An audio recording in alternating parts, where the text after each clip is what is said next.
से हो सकता है? आपको मेरा चेहरा गोल लगता है, इसमें अगर आप देखेंगे नाक उठा हुआ है, आंख कम धंसा है, मुंह एकदम अंदर तक धंस गया हुआ है, माथा बराबर है, गाल तनी पचका ढचका है, अलग टाइप का है कि नहीं, इधर दाढ़ी है, सवाना घास का मैदान, इसको कैसे आप गोल कह सकते हैं? इसको कभी गोल है?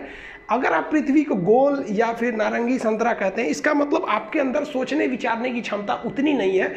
समझिए आखिर पृथ्वी है कैसे। इसको समझने के लिए आपको 20 करोड़ साल पहले जाना पड़ेगा।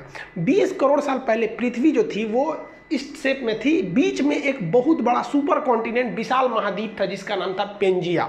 हम सब लोग उसी सुपर कॉन्टिनेंट के हिस्सा थे। एक ही महाद्वीप था, आज की तरह 7 महाद्वीप नहीं थे, और चारों ओर इसमें समुद्र था जिसका नाम था पेंथालासा। सुपर ओशियन का नाम पेंथालासा, सुपर कॉन्टिनेंट का नाम पेंजिया। एक ही महासागर, एक ही महाद्वीप थे। इन्हीं से टूट के कई महासागर बने और कई सारे महाद्वीप बने। वेगनर महोदय ने ही बताया था प्लेटो के मतलब महाद्वीपीय विस्थापन का सिद्धांत, कैसे कैसे ये जो पेंजिया महाद्वीप था ये टूट गया। यहाँ पर धीरे धीरे ये पेंजिया महाद्वीप ऐसे टूटना चालू हुआ, और जब पेंजिया टूटा ना तो इसके ऊपर का एक जो खंड था वो कहलाया लारेशिया और नीचे वाला कहलाया गोंडवाना लैंड, और इन दोनों के बीच एक नए सागर का जन्म हो गया जिसे हम कहते थे तेथिस सागर। ये तेथिस सागर के जगह पे हिमालय खड़ा हो गया। जहां उस समय का सबसे गहरा सागर होता था तेथिस सागर, आज वहां हिमालय खड़ा हो गया। इसमें हम ये बेसिकली ये समझेंगे कि पृथ्वी की बनावट कैसी है। हम ये नहीं समझेंगे कि कौन सा जीव कब आया था, वो हम एक अलग वीडियो में बताएंगे कि कब इस पर डायनासोर आए, सरीसृप आए, मछली कब आए, कैसे इस पर पानी का विकास हो गया, कैसे आखिर जीव आया। आप सोचते हैं ना मुर्गी की पहले अंडा, ये सब टाइप का। तो अभी हम इसमें मेन फोकस किए कि पृथ्वी के शेप का डिजाइन कैसे बना इसका। तो ये ऊपर का भाग यहाँ पर हो गया, और अगर आप देखेंगे तो ये ऊपर का जितना भाग था इसको हम लोग लारेशिया या एक अलग नाम दे दिया गया अंगारा लैंड। तो आज के वक्त में जितने भी ऊपर में आप महाद्वीप देखेंगे, यहाँ उत्तरी अमेरिका देख लेंगे, यूरोप देख लेंगे, एशिया देखेंगे, तो ये सब उत्तरी ये अंगारा लैंड के हिस्सा थे सब, जिसे हम लोग लारेशिया भी कहते थे। और नीचे वाले जितने द्वीप हैं सब ये यहाँ पे आप देख रहे हैं, अफ्रीका, अंटार्कटिका, ऑस्ट्रेलिया, और उस वक्त तक भारत भी यही था। ये हिंदुस्तान दिख रहा है आपको, ये वाला है हिंदुस्तान। यहाँ पर भारत यहाँ से उठ के गया था, यहाँ पर ये तो इंडोनेशिया दिख रहा है, यहाँ से इस तरह से यहाँ से भारत गया था। तो नीचे वाले एरिया को हम लोग कहते हैं गोंडवाना लैंड, इसको हम लोग जम्बू द्वीप भी कहते हैं। वर्तमान में भले भारत उत्तरी भाग में है, लेकिन जब ये ओरिजिन किया था आज से लगभग वो 15 करोड़ साल पहले, तो उस वक्त 15 करोड़ साल, देखिए इसकी तो शुरुआत टूटने फूटने की हो गई थी 20 करोड़ साल पहले, लेकिन ये प्रक्रिया बहुत धीमी होती है। एक साल में केवल 5 सेंटीमीटर घसकता है, तो सोचिए ना हजारों किलोमीटर घसक गया था तो कितना करोड़ साल लगेगा।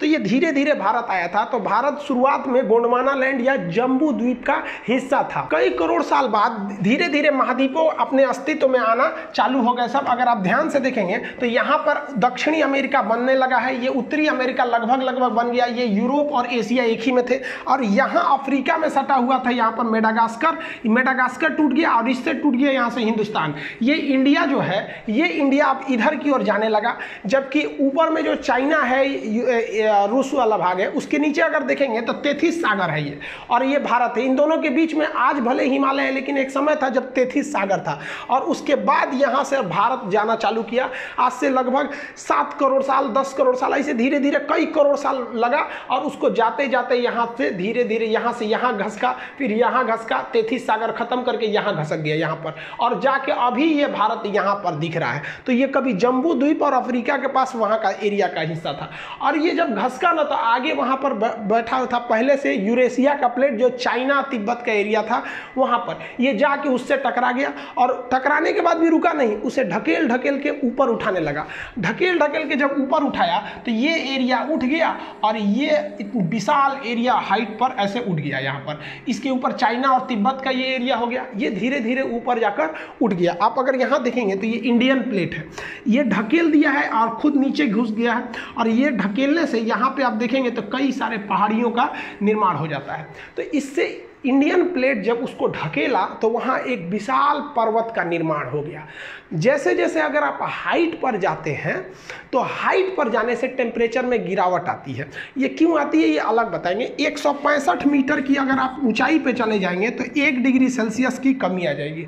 लगभग 1 किलोमीटर की ऊंचाई पे जाएंगे ना तो आप में 5 डिग्री सेल्सियस की कमी आ जाएगी। हिमालय पर्वत लगभग 9000 किलोमीटर है, अगर 9 × 5 = 45 देखेंगे तो 45 डिग्री सेंटीग्रेड तो ऐसे ही गिर जाएगा कोई भी चीज़ हिमालय, इसलिए वहाँ पर पहाड़ के ऊपर पूरा टेम्परेचर गिरने से बर्फ़ का अंबार लग गया, पहाड़ों पर पूरा बर्फ़ लग गया। यहाँ धीरे धीरे इंसान बसना चालू हुआ, करोड़ों वर्ष पहले वो भाषा का आविष्कार किया, तो उसने इस पहाड़ का नाम रख दिया बर्फ़ का घर।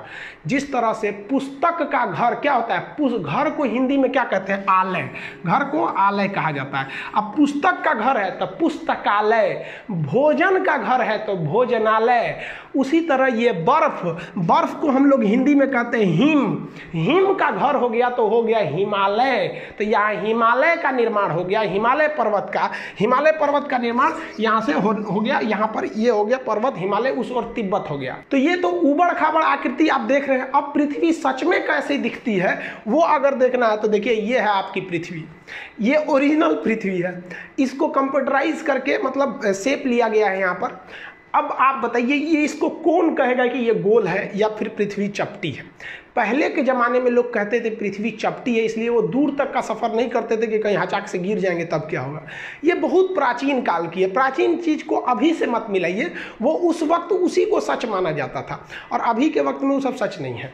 तो ये जो चीज़ है, ये पृथ्वी है, ये गोल है नहीं है। तो भूगोलवेताओं ने इसके लिए एक अलग शेप बनाया, एक अलग डिजाइन, उसको क्या नाम दिया गया? तो देखिए, इस तरह से जो पृथ्वी है, इसमें अगर आप देखेंगे तो ये वाला एरिया जो है उठा हुआ है और यहाँ वाला एरिया धंसा हुआ है।